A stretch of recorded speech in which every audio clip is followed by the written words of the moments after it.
research and discovery. Futuris. Two towering tanks of CO2 destined for deep underground.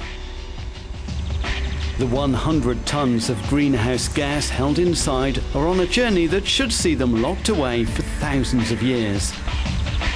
This is Ketzin near Berlin, home to Europe's only mainland test site for geological storage of CO2. The idea is that all around the world we have coal, and coal will be used most likely for generating electricity. And when you fire the coal, CO2 gets emitted to the atmosphere.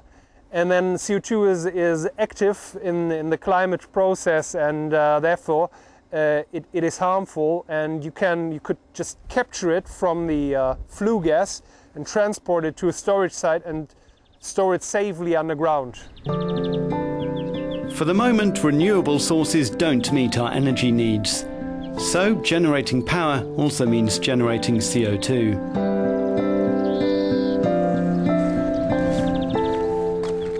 Pumping that unwanted gas into rock formations underground is now seen as a viable way of cutting emissions to our atmosphere. So the gas is flowing through here into the solid block and then straight away 630 meters down into the storage formation, that sandstone layer. Ketzin is the focus of a European project to develop monitoring techniques for carbon storage sites. The locations have to be chosen with great care. The question is, where can you store CO2? So if I take my hard hat, we are looking for storage formations looking like this one, like this hard hat, where the plastic is an impermeable layer, maybe of clay stone, and inside there would be the sandstone, the water-filled sandstone, and then you drill through the cap rock and store the CO2 underneath this gas-tight cap.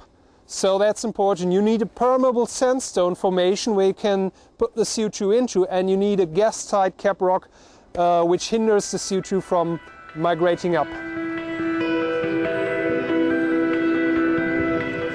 Many scientists believe carbon storage is a valid short and medium-term approach to reducing CO2 emissions.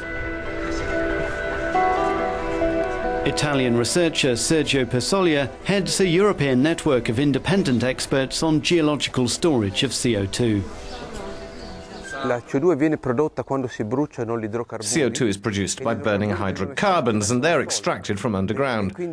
So re-injecting CO2 there where it came from, there where the hydrocarbons were, is somehow a natural process. It's a natural recycling concept which allows us to avoid altering CO2 cycles in the atmosphere. This field in the central Italian region of Lazio is being studied to learn how CO2 gas behaves in the natural environment. Here, near the village of Latera, an extinct volcano leaks carbon dioxide into the atmosphere. For the scientists, it's a kind of natural laboratory.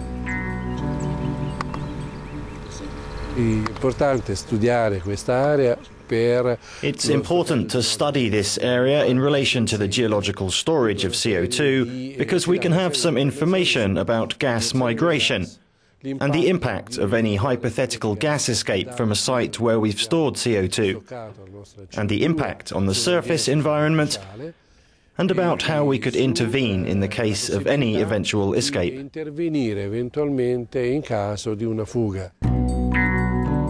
In a limited area, the extremely high levels of CO2 mean plants can't grow as there's no oxygen in the soil. Elsewhere, the field is unaffected. CO2 isn't poisonous, CO2 doesn't explode, CO2 is not flammable. It's gas which we already breathe. We must simply demonstrate that we want to eliminate it from the atmosphere because this will be of great benefit. Otherwise, if we still continue to emit CO2 into the atmosphere, then climate change will really cause damage to everyone.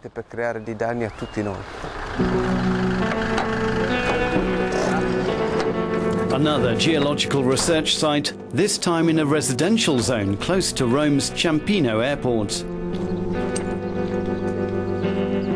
The bare earth is the result of very high levels of CO2 and other gases in the soil.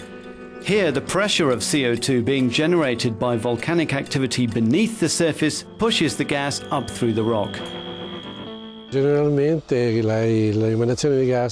gas emanations are very small and limited in space, and they are caused by the upwards flow of gas through preferred channels that we call fractures or faults. That's the reason why 50 meters away from here you don't smell these gases anymore. And that's the reason why we see houses all around here. Sites like this would never be used to store carbon dioxide, but they do confirm that unless there are pressure changes and faults underground, then stored CO2 should never come bubbling back up to the surface. When CO2 is pumped into porous formations, it starts immediately to dilute into the fluid in the formation. And all of the processes that then begin augment security and diminish the possibility that CO2 will escape. So we know that over time we will arrive at a situation where the CO2 becomes more and more stable.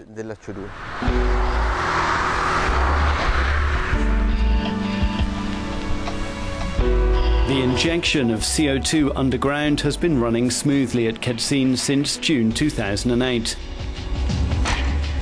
Meanwhile, the researchers continue their assessment of new monitoring methods. The scientific challenges are can we observe the CO2 very closely? Do we know where it's going? And how is the accuracy of the measurements? Do we see very small volumes escaping, for example? So we are trying out electric field measurements and temperature measurements and combining these measurements and trying to enhance the accuracy. The majority of European countries do have suitable sites for safe geological storage of CO2. However, there's only capacity to last until the next century. There is a storage capacity for about 80 to 100 years worldwide. So you could take all large point source emissions like coal-fired power plants and store the CO2 underground and have it then stored there safely. But then if these pore spaces are filled up, you cannot do this technique any longer. So we tend to say it's not the solution to the problem, it's rather like a bridge to the future. So we are buying some time. Time which it's hoped will allow renewable energy technology to reach maturity.